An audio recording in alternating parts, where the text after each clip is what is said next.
আসসালামু আলাইকুম, আমি সাদাত খান সোহেল অকুপেশন নিয়ে কাজ করি। আজকে বিষয় হচ্ছে নোজ এবং সাইনাস। যাদের নোজ জনিত সমস্যা আছে এবং সাইনাস জনিত সমস্যা আছে, আপনারা এই পয়েন্টে অকুপেশন করবেন।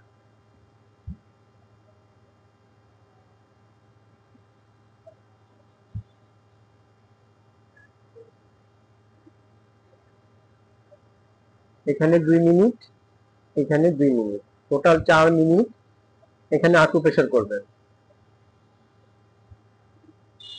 নোজ জনিত সমস্যা যাদের আছে অথবা সাইনাস জনিত সমস্যা যাদের আছে, আপনারা এই পয়েন্টে অকুপেশন করবেন।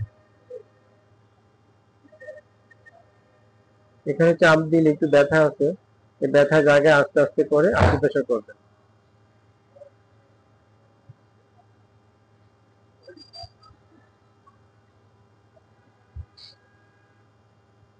এখানে সপ্তাহে 6 দিন অকুপেশন করবেন। একদিন বিরতি দিবেন, দিনে 2 বেলা 2 মিনিট করে 4 মিনিট অকুপেশন করবেন।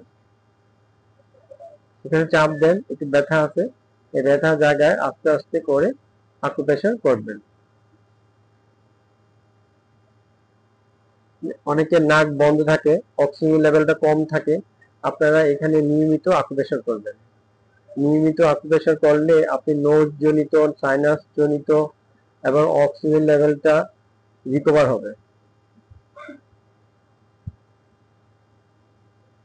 ধন্যবাদ, ভালো থাকবেন। যাদের কাছে আমার এই ভিডিওটি ভালো লাগছে তারা আমাকে লাইক দিবেন এবং যাদের বুঝতে অসুবিধা হচ্ছে তারা আমাকে কমেন্ট করবেন এবং যাদের এই নোজ জনিত সমস্যা আছে তাদের মাঝে আমার এই ভিডিওটি পৌঁছে দিবেন। ধন্যবাদ, ভালো থাকবেন।